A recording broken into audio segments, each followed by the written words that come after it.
Alright, it's Coach Josh here, training for Warriors Portland, and I'm going to talk to you today about the one thing that will actually create all the results for your health and fitness that you're looking for. Now, what is that one thing? And that is the process of recovery. This is the yin to the yang. This is the parasympathetic to the sympathetic nervous system.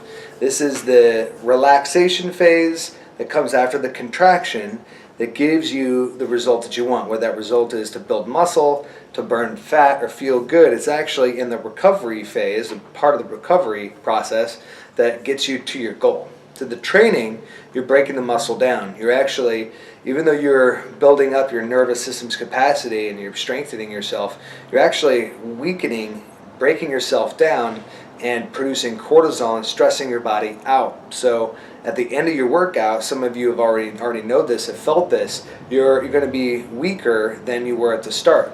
You've given yourself some stress, some stimuli to recover from, and that's the point of training, the stress and recovery piece.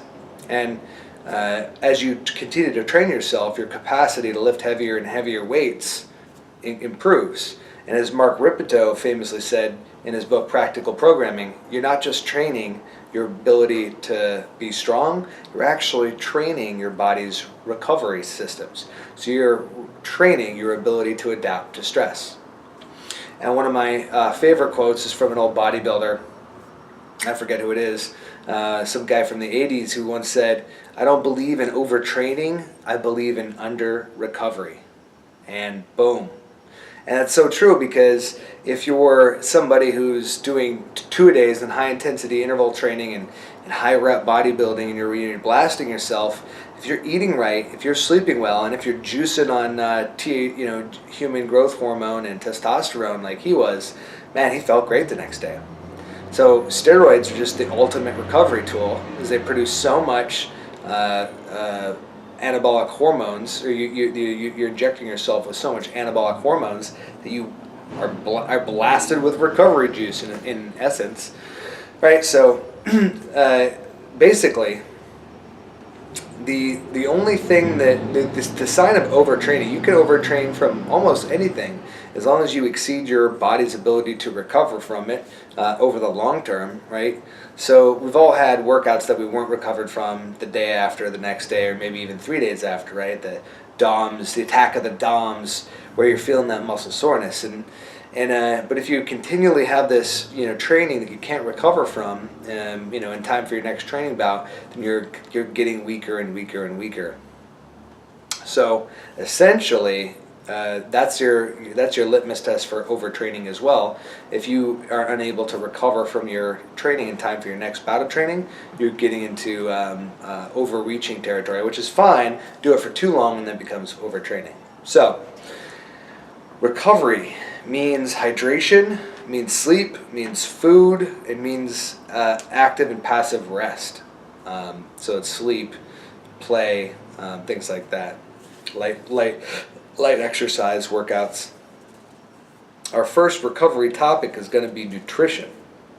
And by nutrition, we always mean the quality of food and the quantity of food. Now, if you're reading this, if you're watching this video, you probably already know that things like local, organic, whole foods, all natural or unprocessed foods are going to have the most nutrient-dense, calorie-light, holistically healthy things you can put in your body. So, some people call them superfoods, we just call them real food, but things like cruciferous vegetables, brassicas, broccoli, for example, Brussels sprouts, another example, lean meat, fatty fish, whole grains, quinoa, beans. Some people, have a thing against, brown rice and white rice, but, those are grains. So, as many whole, unprocessed food sources you can find, those are going to be the most nutrient dense, and included in this document will be a list of foods that we like, but there's the list is, it's really a sheet of categories, not so much specific foods, but, if you're eating, most of your diet should be based on raw plants and raw vegetables. So if you get fruits and vegetables, you're doing really good. There's a lot more data now about how much protein you do or don't need. And I'm a meat eater. I'm an omnivore, but I will say I can remember the battle days where the recommended amount of protein was 2 times your body weight in grams of protein. So, I'm 195 pounds. So there are several days where that would mean 200 grams of or 400 grams of protein for me, which to me is a unfathomable dare. It's an unrealistic joke to try and actually chase that, but people were doing that back in the day. And now we understand that the body needs a whole lot less than that to function optimally. Someone who is a large person recovering from a lot of training might need 1 gram per pound of body weight, 1.2 grams per pound of body weight. 0.8 grams per pound of body weight is much more normal for a person to be doing a really good job staying lean. If you're eating, so if I'm doing 80% of my weight in grams of protein and I'm 200 pounds, that's 160 grams of protein. That's plenty of protein, and people do even less than that and succeed as well. So our heuristic for this is to have 20 to 30 grams of protein per meal. So if you're doing 4 or 5 meals per day, it might be smoothies, it might be meals, you're going to look at having 1 palm of protein dense meat, tempeh, beans and rice, whatever it is. A cup of quinoa, a cup of lentils will get you, that's like 40 grams of protein right there, no problem. So it doesn't take much to get to 1 serving of protein. So you're talking about between 80 grams of protein for a small person to, like I said, 160 grams of protein for a large person. That's a pretty big window, but start there at 0.8 0.8 grams of protein. 80% of your body weight in grams of protein. This will definitely be edited to reflect that in the second draft. Healthy fats, so about 1/3 of your calories should come from fat, and a lot of people feel great eating even more than that, but I would start with just trying to get 1/3 of your calories, and about 1/3 of them should be saturated fat, and about 1/3 should be polyunsaturated, and another 1/3 the final 1/3 should be monounsaturated fat. So that's avocados, macadamia nuts, fish, eggs, beef, butter, butter and animal products. That's saturated fat. Then there's different kinds of nuts and avocados for your unsaturated or polyunsaturated.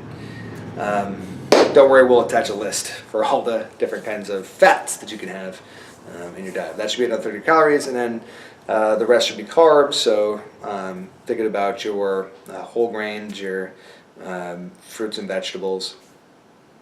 The more fiber that you eat with those fruits and vegetables, probably the healthier you'll feel, the more energy and focus you'll have, and the better your body comp will be. So ultimately, eating fewer bananas and more broccoli is the right answer, but I try to get a serving of fruit with every meal that I eat per day. And since I drink a couple of smoothies, I definitely hit that.